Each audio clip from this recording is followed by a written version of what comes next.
ಏನಮ್ಮ ಸೊಪ್ಪೆಲ್ಲ ಜೋರಾಗಿ ಇಟ್ಕೊಂಡಿದ್ದೀರಾ? ಅದು ಸೊಪ್ಪಿನ ಸಾರು ಇವತ್ತು. ಸೊಪ್ಪಿನ ಸಾರು ಮಾಡೋದು ಹೇಳ್ಕೊಡ್ತಿದ್ದೀರಾ? ಫಸ್ಟ್ ಏನ್ ಮಾಡ್ಬೇಕಮ್ಮ? ಬೇಳೆ ಹಾಕೋಬೇಕು.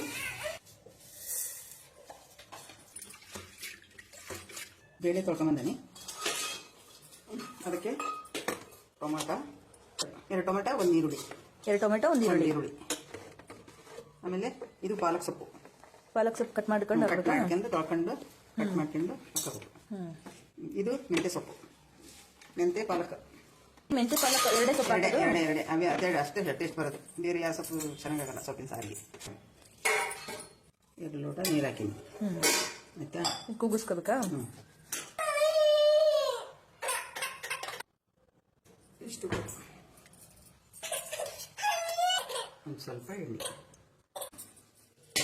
ಹೋಗ್ಲಿಕ್ಕೆ ಬಡಿಸ್ಬೇಕಿದೆ.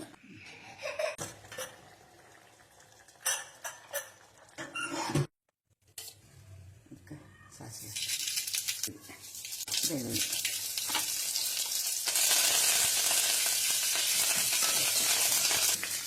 ಸ್ವಲ್ಪ ಕೊಬ್ಬರಿ ಒಗ್ಗರಣೆಗೆ ಹಾಕದ? ಸೊಪ್ಪಿನ ಸಾರಿಗೆ ಮಾತ್ರ ಒಗ್ಗರಣೆಗೆ ಹಾಕ್ಬೇಕು. ಇದು ಸಾಂಬಾರ್ ಪುಡಿ. ಹೌದಾ?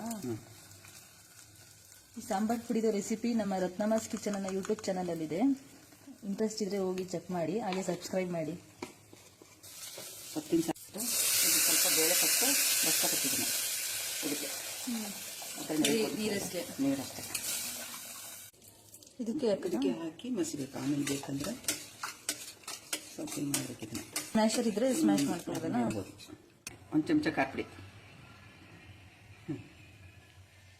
ಒಂದು ಸ್ವಲ್ಪ ಅರಿಶಿನ ಬರ್ತವಲ್ಲ, ಇದನ್ನ ಕುದಿಬೇಕಾ? ಕುದಿಬೇಕು ಚೆನ್ನಾಗಿ. ಇದ್ರ ಮೇಲೆ ಏನು ಹಾಕಂಗಿಲ್ಲ? ಇದ್ರ ಮೇಲೆ ಏನು ಹಾಕಂಗಿಲ್ಲ. ಸ್ವಲ್ಪ ಕೊತ್ತಂಬರಿ ಕುದ್ರೆ ಮುಗೀತು. ಸೊಪ್ಪಿನ ಸಾಂಬಾರ್ ರೆಡಿ.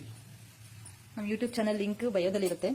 ಯಾರಿನ್ನೂ ಸಬ್ಸ್ಕ್ರೈಬ್ ಮಾಡಿಲ್ಲ ಹೋಗಿ ಸಬ್ಸ್ಕ್ರೈಬ್ ಮಾಡ್ಕೊಳ್ಳಿ. ಹಾಗೆ ನಮ್ಮ ಇನ್ಸ್ಟಾಗ್ರಾಮ್ ಪೇಜ್ ಫಾಲೋ ಮಾಡಿ. Thank you.